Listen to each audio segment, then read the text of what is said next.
मैं अब आमंत्रित करना चाहूंगी श्रीमती मंजू राजपाल जी को, आयुक्त जयपुर विकास प्राधिकरण। जोरदार तालियों के साथ उनका स्वागत कीजिए, क्योंकि जयपुर विकास प्राधिकरण बहुत अहम भूमिका निभाता है जब हम अर्बन डेवलपमेंट की बात करते हैं।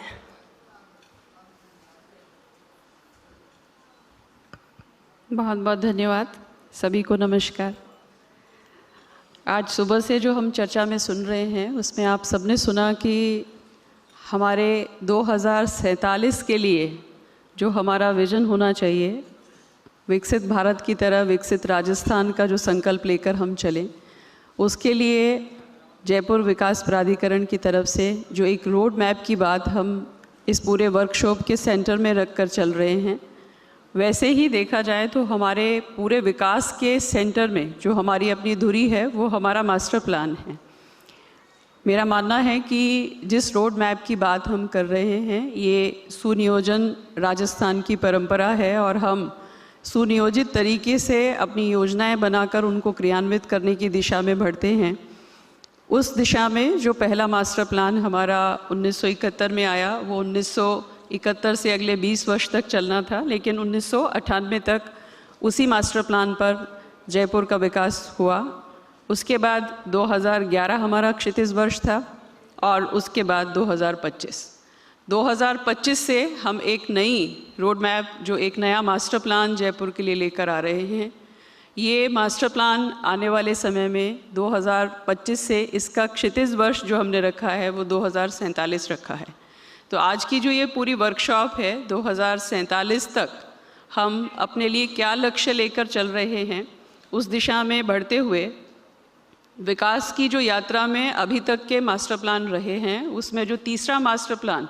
अभी हम एग्जीक्यूट कर रहे हैं, तो सबसे पहले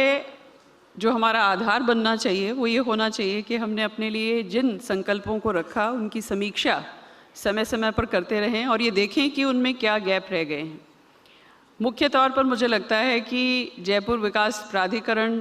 जो प्राधिकरण के साथ विकास को अपने सेंटर में लेकर चल रहा है, वो मूलतः मास्टर प्लान की जो कॉन्सेप्ट है उस कॉन्सेप्ट पर पूरे जयपुर के विकास की दिशा में एक साथ बढ़ता है, लेकिन फिर भी कुछ सेगमेंट्स ऐसे हैं जो बच गए हैं। जैसे हम ये कहें कि इस मास्टर प्लान में हम हेरिटेज सिटी की बात करते हैं, ग्रीन सिटी की बात करते हैं। हेरिटेज सिटी, ग्रीन सिटी हमारी अपनी उसके लिए जो गाइडलाइन का फ्रेमवर्क है वो बन गया है। 2022 में हमने उस पर काम करना प्रारंभ कर दिया है, लेकिन हेरिटेज सिटी और ग्रीन सिटी ये एक तरह से देखा जाए तो 39 हेक्टेयर में हम एक दो मॉडल्स आगरा रोड पर क्रिएट कर रहे हैं। इसको आगे कैसे रेप्लिकेट किया जा सकता है, जिस धरोहर की जो हमारी अपनी परंपराएं रही हैं उसके संरक्षण की बात हम करते हैं, उसको आगे तक हमें कैसे लेकर जाना है। विकास करते हुए हम जो अपनी आधुनिकता में जो हमारी आवश्यकताएं हैं उन सब का ध्यान भी रखें, और जो हमारी अपनी परंपरागत शैली रही है, जो हमारा परंपरागत स्थापत्य रहा है, जो हमारी परंपरा नियोजन की रही है, उसको भी हम साथ साथ कैसे लेकर चलें, ये हमारे मास्टर प्लान के कॉन्सेप्ट में है। जो पिछले मास्टर प्लान हमने इम्प्लीमेंट किए हैं उसमें जब हम गैप आइडेंटिफाई करते हैं तो हमें समझ में आता है कि बहुत सारी जो हमारी नीतियाँ हैं उसमें हम ग्रीन राजस्थान और ग्रीन जयपुर की कॉन्सेप्ट पर बात करते हैं, लेकिन जिस पेस पर हमें उस दिशा में आगे बढ़ना चाहिए उसमें हमें गैप समझ में आता है। हमारी अपनी टाउनशिप पॉलिसी में जो अभी विचाराधीन है, नया प्रारूप जो आ रहा है, उसमें हम प्रयास कर रहे हैं कि हम इस ग्रीन कवर को कैसे बढ़ाएं। 2047 के लिए अगर हम 8% का फॉरेस्ट कवर लेकर चल रहे हैं तो उसमें सिर्फ हमारी सोच से 8 कवर का फॉरेस्ट परसेंट हम क्रिएट कर पाएंगे, ऐसा नहीं होगा। इस सोच के साथ साथ हमारी अप्रोच उस दिशा में कैसे है उस पर भी हमें विचार करने की आवश्यकता है। अगर जयपुर विकास प्राधिकरण पिछले वर्ष 2000 करोड़ खर्च कर रहा था, इस वर्ष 2500 करोड़ खर्च कर रहा है, तो हमें ये देखना है कि इस 2500 करोड़ का कितना % है जो हम ग्रीन कवर पर खर्च करते हैं। और अगर हम आने वाली टाउनशिप पॉलिसी में इस ग्रीन कवर को बढ़ाने के संकल्प को अपने गाइडलाइन के फ्रेमवर्क में लेकर आ रहे हैं और उसके साथ साथ जो नई लैंड पूलिंग स्कीम हमारी है उसमें भी अगर हम देखें तो जब हम उसके डेवलपमेंट के प्रारूप की बात करें तो उसमें से 55% उनको मिलेगा जिनकी ज़मीन है, लेकिन जो बाकी बचा हुआ 45% है उसका 1/3 यानी कि 15% जो है वो ग्रीन कवर के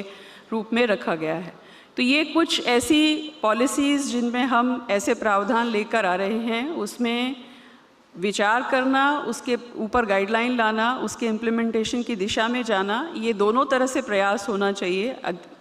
जो अथॉरिटीज़ हैं उनकी तरफ से भी, साथ ही साथ जो उस अथॉरिटीज़ के किए हुए प्रयासों का लाभ लेने के लिए, जिनके लिए हम कर रहे हैं, जो हमारे विकास का सेंटर है, जो जयपुर की जनता है और जयपुर के जनता की तरफ से जो डेवलपमेंट हो रहा है, उसमें जो एसोसिएशन उनका है, उन सब वर्गों से भी ये अपेक्षित है कि जो हमारी गाइडलाइन है, उन गाइडलाइन की कंप्लायंस की दिशा में सब अपना सहयोग करें। और ये संकल्प जो जयपुर को ग्रीन बनाने का संकल्प है, ये हमें अपनी तरफ से प्रयास करके ये देखना चाहिए कि इस दिशा में हर कोई अगर अपने प्रयास को एक साथ लेकर आएगा तो आने वाले मास्टर प्लान में जो रोड मैप हम 2047 के लिए बना रहे हैं, उसमें ये फॉरेस्ट कवर काफ़ी हद तक आगे जा सकता है। जयपुर बहुत फैल गया है। जयपुर जो 800 स्क्वायर किलोमीटर की परिधि में फैला हुआ है, अगर हम उसके ड्रेनेज की बात करें, ड्रेनेज सिस्टम की बात करें, तो ये समझ में आता है कि समय के साथ साथ हमने समाधान देने का प्रयास किया, लेकिन अभी तक हम सिर्फ 1/3 क्षेत्रों को ही कवर कर पाए हैं। तो आने वाले समय में हमारी जो प्राथमिकता है, हमने अभी इस बात को अपने लिए लक्ष्य की तरह रखा है कि जो एरियाज़ गैप एरियाज़ की तरह आइडेंटिफाई हुए हैं, जिन 2/3 एरियाज़ में अभी तक हमारा ड्रेनेज मास्टर प्लान नहीं बना है, उसके मास्टर प्लान की पहल जेडीए करे और ये देखे कि इस 2047 का जो विज़न हम लेके जा रहे हैं, उसके साथ हम उसको कैसे कोऑर्डिनेट कर सकते हैं। इसके साथ ही एक बहुत बड़ी समस्या जो ट्रांसपोर्टेशन सेक्टर में जो ट्रैफिक से रिलेटेड समस्या हम अपने शहर में देखते हैं, उसमें ओवर द पीरियड इस मास्टर प्लान में जो हम अपने लिए लक्ष्य लेकर चले थे, उस लक्ष्य में मैं कहूँगी कि जो सभी दिशा में विकास होना चाहिए था, उनमें से कुछ गैप 44 लोकेशंस हैं, जिनमें से 29 हम कवर कर चुके हैं, लेकिन कुछ लोकेशंस ऐसी हैं जो शेष थी। इस बार आपने देखा होगा कि बजट में हमने प्रयास किया है कि एक साथ 2200 करोड़ के काम ऐसे लिए गए हैं जिसमें सभी एलिवेटेड रोड, आरओबी, फ्लाईओवर्स, जहाँ जहाँ ये बड़े गैप हमें आइडेंटिफाई हुए थे, उनको हमने टेकअप किया है। इस दिशा में मुझे लगता है हम सबको मिलकर प्रयास ये करना चाहिए कि जब हम रोड मैप के लिए मास्टर प्लान बनाएं तो उसकी सैंक्टिटी ये हो कि जो भी वर्टिकल्स अथॉरिटीज़ में, निगम में, जहाँ पे भी इस पूरे प्लान को एग्जीक्यूट करने के लिए काम करते हैं, वो पहले उस फ्रेमवर्क को समझें, उसमें जो अपेक्षाएं हैं उनको समझें और जो गैप हैं उनको समझते हुए जो एक प्लान दिया गया है, उस प्लान की सैंक्टिटी बनाए रखें और उस दिशा में आगे बढ़ते हुए उसी को एग्जीक्यूट करें। तो अभी हमने जो गैप आइडेंटिफिकेशन है, वो हमारा प्रयास है कि इस वर्ष में और अगले वर्ष में मिलके हम जो मास्टर प्लान के गैप जयपुर को ग्रीन बनाने की दिशा में शेष रह गए हैं, उनको हम टेकअप करें। पूरे शहर में अभी 101 पार्क्स हैं जो जेडीए संधारित करता है। मेरे हिसाब से जितना बड़ा शहर है, मास्टर प्लान में जहाँ से हमने शुरुआत की थी 400 स्क्वायर किलोमीटर से, अब एज ऑन डेट जिस एरिया पे हम काम करते हैं वो 3000 स्क्वायर किलोमीटर है और आने वाले मास्टर प्लान में हम इस एरिया को बढ़ाकर 4000 स्क्वायर किलोमीटर कर रहे हैं। तो उस दिशा में अगर हम आगे जाना चाहें तो जैसा सेंट्रल पार्क का अरेंजमेंट हम देखते हैं, जो बड़े पार्क्स हम जयपुर में देखते हैं, उनकी गिनती बहुत कम है। जेडीए ने ये प्रयास किया है कि इस वर्ष में न सिर्फ हम वृक्षारोपण को मल्टीपल लेवल पर इंक्रीज़ करें, साथ ही साथ हम जो ये गैप हमें अपने ही पॉलिसी मैटर्स में समझ में आ रहा है, उसमें भी हम उसको इंट्रोड्यूस करते हुए उस गैप को रिमूव करें। आपको जानकर ये खुशी होगी कि जब हमने इस बार वृक्षारोपण की शुरुआत की बात की तो जनता से जो हमारा सहयोग अपेक्षित है, उस दिशा में हम 20,000 30,000 का प्लांटेशन हर वर्ष लेते थे, लेकिन इस बार बड़े स्तर पर एक बड़ा जो नवाचार हमने किया, हमारी पूरी इंजीनियरिंग विंग ने उस दिशा में आगे बढ़कर अपने रिंग रोड, जो हमारी रिंग रोड बनी हुई है, उसके पूरे 47 किलोमीटर पे जो वृक्षारोपण के लिए हमने पूरा एक बेल्ट छोड़ा हुआ है, वो बेल्ट को डेवलप करने का संकल्प लिया और उस दिशा में हम लोगों ने अपने कुछ प्रोजेक्ट्स जो हैं वो अप्रूव किए हैं, कुछ अभी आने वाले समय में अप्रूव होंगे। तो जब तक हमारा नया रिंग रोड बनकर तैयार हो, तब तक पैरेलल अगर हमने जो पहले का रिंग रोड 47 किलोमीटर की स्ट्रेच का है उसको अगर हम ग्रीन कर दें तो ये अपने आप में जयपुर के लिए एक बहुत बड़ी सौगात होगी। साथ ही साथ जिस तरह से हम अपने इंजीनियरिंग के प्रोजेक्ट्स में जाते हैं उसमें हमारा अपना कॉन्सेप्ट भी कितना ग्रीन है, इस पर हमें ध्यान करना चाहिए। अभी हमने एक और दूसरा प्रयास जो किया है वो ये किया है कि जितने भी हमारे एसटीपी के बड़े कैंपस हैं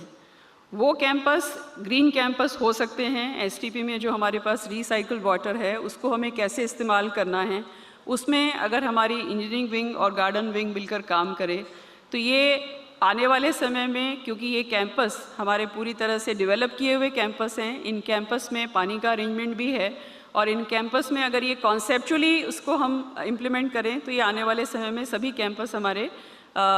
हरे भरे हो जाएंगे। और इसमें हमें बहुत खुशी की बात यह है कि CSR कंपोनेंट में भी हमें बहुत अच्छा सहयोग मिल रहा है। और साथ ही साथ दोनों विंग्स ने जब एक साथ काम करना शुरू किया तो जो हमारा नेवटा का STP जहां हम बना रहे हैं वहीं जो हमारी लो लाइंग एरिया में ज़मीन थी उसको हमने पूरा एक ग्रीन बेल्ट डेवलप करने के लिए गार्डन विंग के साथ में टाई अप किया और यही रिसाइकल वाटर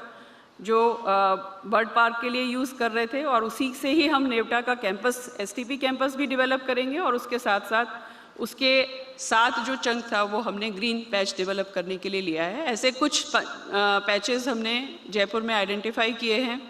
और ये प्रयास है कि इस साल से शुरुआत करें, लेकिन हर साल हम इस तरह के 8, 10, 15 बड़े पार्क अगर हम जयपुर में लाते रहेंगे तो ये आने वाले समय में जो हमारा अपना विकास का एक रुख जो हम देखते हैं कि जिस पर हमारा फोकस कम है वो गैप भी हमारा समय के साथ में धीरे धीरे कम होता जाएगा। दूसरा मेरा ये मानना है कि जो हमारा अपना मास्टर प्लान बनता है, जो हमारा पॉलिसी फ्रेमवर्क आता है, उसमें जो भी नई चीज़ें आती हैं उसमें हमारा एक इंटरफेस पब्लिक के साथ होना चाहिए, उन लोगों के साथ होना चाहिए जिनको उन पॉलिसीज़ को डेवलप करना है। ये जो गैप है इस दिशा में जो आज की शुरुआत मुझे लगता है जो पहल फर्स्ट इंडिया ने की है, इससे क्लू लेके हमें आने वाले समय में ये प्रयास करना चाहिए कि कुछ जो पॉलिसी फ्रेमवर्क हमारे अभी रिसेंट हैं, जैसे हेरिटेज सिटी की बात मैंने कही, ग्रीन सिटी की बात मैंने कही, जिसके बारे में हो सकता है उतनी अवेयरनेस जितनी हम अपेक्षा रखते हैं उतनी अभी नहीं हो, तो इन पॉलिसी फ्रेमवर्क को हमको जनता के बीच लेकर जाना चाहिए। जो इम्प्लीमेंट करने वाले हमारे सेगमेंट्स हैं, वर्टिकल्स हैं, उनके बीच में इस पर रिगरस वे में चर्चा होनी चाहिए और ये प्रयास करना चाहिए कि इंजीनियरिंग के जितने भी हमारे प्रोजेक्ट्स हैं, अभी हमने जितने भी बड़े रोड नेटवर्क लिए हैं उसमें जो ये सुबह से चर्चा चल रही है कि जो हमारा इंटीग्रेटेड एफर्ट होना चाहिए, ये effort in a way JDA भी कर रहा है, दूसरे डिपार्टमेंट्स भी कर रहे हैं। और अब जिन भी डिपार्टमेंट्स को रोड कट की परमिशन लेना होता है वो रोड कट की परमिशन लेने के साथ साथ उस रोड कट की वजह से जो नुकसान हुआ उसमें उसकी भरपाई करते हुए जब दोबारा रोड बनाया जाएगा उसके लिए भी अपना फ़ंड अवेलेबल करवाते हैं। तो ये फ़ंड किस तरह से कंस्ट्रक्टिव वे में शामिल हो, JDA अपनी रोड बनाए, उसके बाद रोड कट हो किसी भी वजह से और उसके बाद दोबारा रोड बने, इसकी बजाय जिन एरियाज़ में हमारा ये काम चल रहा है, अभी आपने काफ़ी जो कवरेज हमारा इस तेज़ बारिश की वजह से जल प्लावन जिन एरियाज़ में हुआ उसमें कई जगह पर इस बात को आइडेंटिफाई किया गया, इस बात को फ्लैग किया गया कि बहुत जगह पर जो ड्रेनेज का काम चल रहा था उसकी वजह से जो गड्ढे थे उसकी वजह से कुछ इनकन्वीनियंस हुई। लेकिन ये इसी दिशा में प्रयास है कि पहले ड्रेनेज डले, उसके साथ साथ जैसे जैसे ड्रेनेज जिस एरिया की कवर होती जाए उसके साथ रोड का काम प्रारंभ हो, जो कि बारिश के जस्ट बाद हमें टेकअप करना है, उसकी पूरी तैयारी हमने कर रखी है। तो इंटीग्रेटेड वे में सिर्फ डिपार्टमेंट्स के साथ में, एजेंसीज़ के साथ बैठना नहीं है, बल्कि जब हम अपनी प्लानिंग कर रहे हैं उसमें भी हम उस एस्पेक्ट का ध्यान रखें तो जो असुविधा बहुत क्षेत्रों में होती है उन क्षेत्रों पर हमारा ध्यान जाए। एक तरह से जो हमारा अपना डेवलपमेंट पर फोकस है वो सिर्फ रोड नेटवर्क क्रिएट करने पर, ROB पर, फ्लाईओवर पर, अंडरपास पर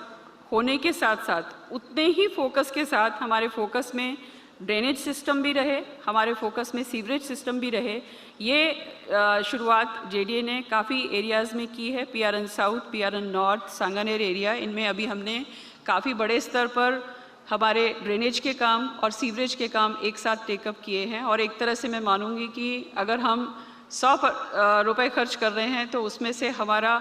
50 रुपये से ज़्यादा जो खर्च है वो हम लोग प्रयास कर रहे हैं कि जो हमारे गैप एरियाज़ रह गए हैं ड्रेनेज पे, जो हमने बहुत लंबे समय से बहुत ज़्यादा काम हम नहीं टेकअप कर पाए, उनको हम वर्कआउट करें, उन गैप्स को हम फिल करें। एक हमारा जो पूरा बड़ा फोकस एरिया है वो ट्रैफिक से जो हम लोगों को दिक्कत होती है, ये अपने आप में एक बहुत बड़ा सेगमेंट है जिसको एड्रेस करने की ज़रूरत है। उसमें इंफ्रास्ट्रक्चर भी हेल्प करता है। इंफ्रास्ट्रक्चर के साथ साथ कुछ जो हमारे एस्पेक्ट बिहेवियर से जुड़े हुए हैं वो भी उसमें मदद करते हैं। और इस दिशा में आगे बढ़ते हुए जो हमारी एक कॉम्प्रिहेंसिव स्टडी हुई थी जिसको हमने LNT से करवाया था, और 2019 से 2038 का